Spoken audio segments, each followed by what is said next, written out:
Hello everybody, welcome back to the channel. We're actually going to do a overview of the Hinderer XM-18 3.5 inch. In general, not a specific model. We're looking at these three particular ones, but as a general overall overview. Obviously, you have two different generations here. We have the 6th generation, and then you got the ones right before it. So this is the Bowie before the TriWay. This one is actually running on phosphor bronze, and is S35VN. Now, yes, it does flip. It does it does take a little bit of encouragement to shut. Best to just use your finger. Thumb studs do work really well. They are centered. Very unique builds. This one is one I am known for, in particular the Bowie. One of my favorite, if not my favorite, blade shapes that Hinderer makes. That is definitely well known. That is one of my favorites. Next would actually be this one. This is the one, also at least famous, relatively famous at least, Hinderer in the Hinderer Facebook page. As you can tell, it has been used and abused. It actually is a fatty. This one has been in many videos on Facebook. Was torture tested, and it has stood up to every single task I've thrown at it. It has been a workhorse at actually my work. Lockup is about 50%. Hasn't moved. Has not moved. Now, it isn't smooth. It is smoother than the Bowie, but that's probably due to just the weight of the blade, because it is a fatty. Almost is drop shut. It's very close, but it is snappy. This is also running on phosphor bronze. The actual lanyard does cause it harder to do that, because this smacks things. Like, yeah, the lanyard is cool and adds to the look of this particular one. It has been on there, and is going to stay on there just because it's known for that. And I like it, at least with this. I like the clip here. This is the gears. This is basically going to be your working finish Hinderer. That's what, well, this is kind of what working finish looks like. This is probably a better representation of it, mainly because this has been so abused that there's copper on it, there's aluminum, there's PVC glue, so much other crap on the blade that's not a good representation. But it does tell you that the actual finish, all these are marks on top of the finish. They're not scratches, they're not anything like that. They're just leftover marks on top of the finish. This is extraordinarily durable finish. There's a reason why people like this finish so much, and why it's called the working finish, because it can handle whatever you throw at it. It is very dirty. The fact that it is still running smoothly shows you just how well phosphor bronze holds up. This has been cleaned since the very last installment of those videos. Otherwise, it would be extraordinarily sticky. In fact, it was after, but again, it cleaned off well. Hinderer is great at being able to take everything apart. As you can tell, this actually is supposed to be black. This is black. Same scale. But you can tell this is definitely has a bunch of crud in it. Does need to be cleaned. But this was easy to take apart. they're all easy to take apart and put back together and get like it was before. Centered on this one too. This is also S35VN, this particular one. All this has been through hell and back again and stood the test of time. If you want a durable folder that can handle whatever you throw at it, that's a good one. One thing that's great about Hinderer folders, especially the XM-18 3.5 inch, they're so customizable. Go to DLT, go to Blade HQ, go to so many other dealers like USA Made Blades. Like, you will find different pivot colors, different these are Chicago screws, but different colors here on this nut. You can find different color screws, you can find different colored back spacers, clips, different clip screws, different filler tabs. I mean, anything and everything. You can customize this to be exactly your. In fact, you can find different liners. Now there's less liners and all that other stuff, but like, you can make this your own regardless. Now, that is it for these two. I'll put these aside. This one is less famous from, like, this right here is a Dark Horse. It's not famous for doing anything necessarily. It's famous to be completely all black. That's what it's famous for. This particular one, I won't even call this one famous. Out of all the ones, this is probably my least favorite. Or not least favorite, least infamous, least known. I carry it, I use it. But this is the 6th generation, also marked by this guy right here. That's going to be the TriWay pivot. Now, the TriWay pivot was introduced in the 6th generation. So that doesn't mean the eclipses that were TriWay are 6th generation. It just means that this is 6th generation. And the TriWay pivot was introduced at the 6th generation, which basically means you can change the pivot to phosphor bronze, to what's the one that everybody hates? I cannot remember. It's the plastic washers.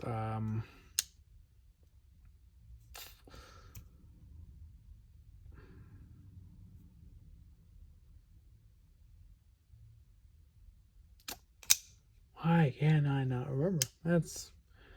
Either way, that's the fact. The reality is they're not great. They're in that range, so much so that I cannot even remember what they are called. They will probably come to me, and I will then say it then. But this right here is running on ball bearings. So the bearings other than phosphor bronze, and it is smooth. I mean, smoother than all the other ones, and you can still use the thumb studs. These are actually not classified as thumb studs. They are external stops, meaning they stop the blade on the back here and here on both sides. Now, this one's particularly interesting if you didn't already notice. This is other than it being all black, other than obviously this right here, this, it has no choil. This is a non-choil slicer. It will cut extraordinarily well. It's very thin here, especially for a Hinderer, which Hinderers are known for being a little bit thicker, but they're also supposed to be workhorses. They're supposed to be able to take whatever you throw their way. To be honest, the fact that you can take this apart, put a different pivot, put a different screws here, different scale screws, and nuts and backspacers and whatnot. You can even get backspacers, to be honest, and you can get new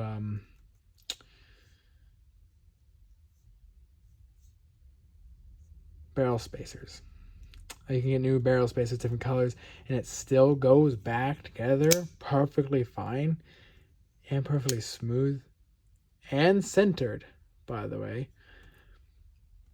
It just shows you how far Hinder has come, from people saying, oh, he has terrible flipping but great designs, to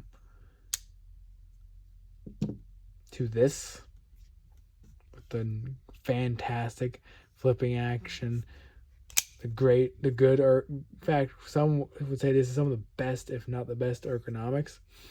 I beg to differ on the best, but I will say they are some of the best. They're up there in my top 5 of best ergos overall. Because here you can go back down. This guy's not really on there. Someone with smaller hands might be able to fit that. That's fine. But yeah, I get a good 4-finger grip with a little bit of extra on this here.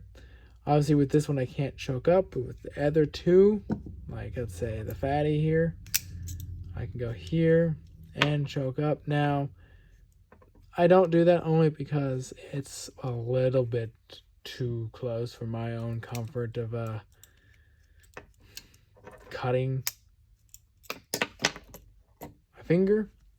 I would rather not go to the emergency room or just cut my finger in general, especially when going through cardboard and slipping going forward. Some complaints, obviously. Or the most complaint is this here when you land. What's interesting is I've never had that be a problem. For me, I've always gone here. I've pushed back here, done more of this motion rather than going down. I have never hit the jumping. I know some people talk about how they hit the jumping all the time, and it's a little bit sharp. I mean, whatever. I mean, I have tough skin.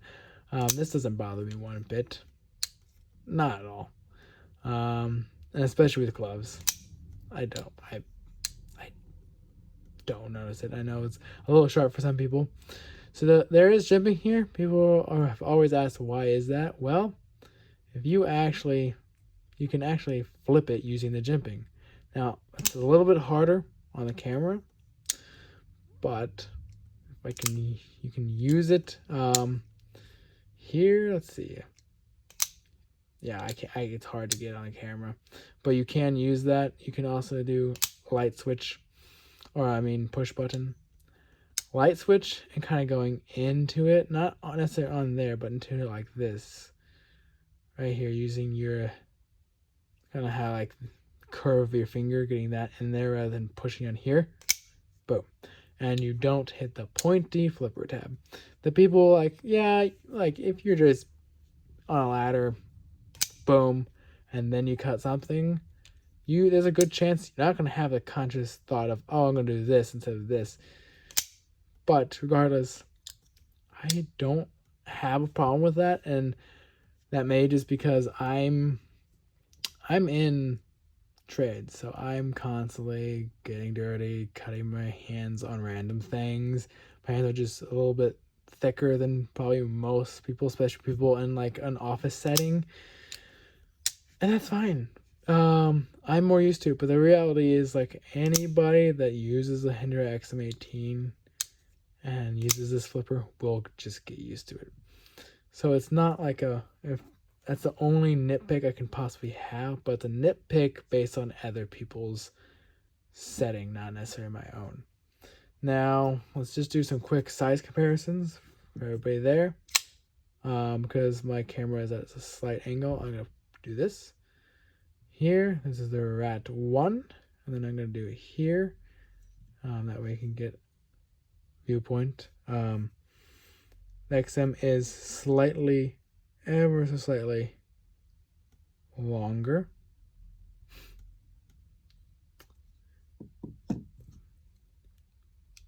than the red one.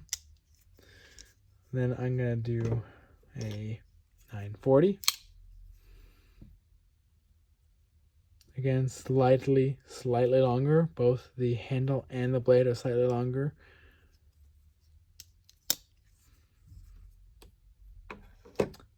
And then let's do a Shaman. Same deal here. Actually, what's interesting is the Shaman's handle is longer, but the blade is shorter than the XM-18. That's just due to this being designed to go here and then also be able to choke up. The problem, though, is this is one thing. Oh, the good thing about the XM-18 is it does maximize the real estate. You get a blade with, especially the one with no choil, you get a blade with a fantastic amount of cutting edge, exactly 3.5 inches, which is exactly the blade length of a 3.5 inch, obviously. The actual handle, if you're going by measurements, then you need to know the handle is actually 1.25 inches longer than the blade. If you were wondering that and wanted to know the dimensions. Next is going to be a Microtech UTX-85.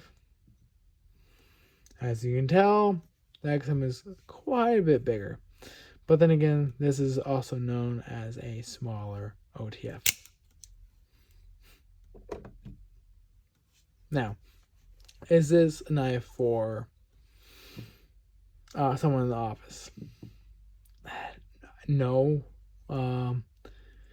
If you're going to be cutting open a few boxes and then definitely envelopes, probably not necessarily your knife to go with. You could go with the smaller version, which is the 3-inch. That would be more that'd just be better for that scenario, that style of work and just what you do. Now, if you're in a heavier situation, like let's say trade, or you just happen to get a lot of boxes, yes, absolutely. This guy is actually M390, so it's going to be able to cut very well for a very long time. So it fits the non-choil version of this very well, in the sliciness of this one. Now, will this be able to take whatever you throw at it, no matter where you're at, no matter what job you have? Yes. Would it be an office setting, being overkill? Yes. Will it tilt to do the job? Yes, absolutely. If you're someone that works in the office, but on the weekdays goes out and beats on their knives, this would absolutely be fantastic for you. Now, these do weigh in around 5 ounces. It's kind of the average. These will come in heavier if you do a full tie scale instead of a G10. That's perfectly fine. Or you could do Marcata, and I don't think they have anything else at the moment that I'm aware of. They do have carbon fiber, which will make it actually a little bit lighter. But regardless, 5 ounces is the average that it can come into. You can go heavy or you can go lighter, but the average is going to be your 5 ounces, which is, again, heavy for most people. But I would definitely say this can handle whatever you throw at it. So is it worth it for a lot of people? Yes, but also for a lot of people, no. Would I recommend this? Absolutely, 100%. Well, guys, that's going to be it. If you haven't already, please subscribe. But also, please follow the Instagram. Please like the Facebook page. You guys have a wonderful rest of your day. See you in the next one.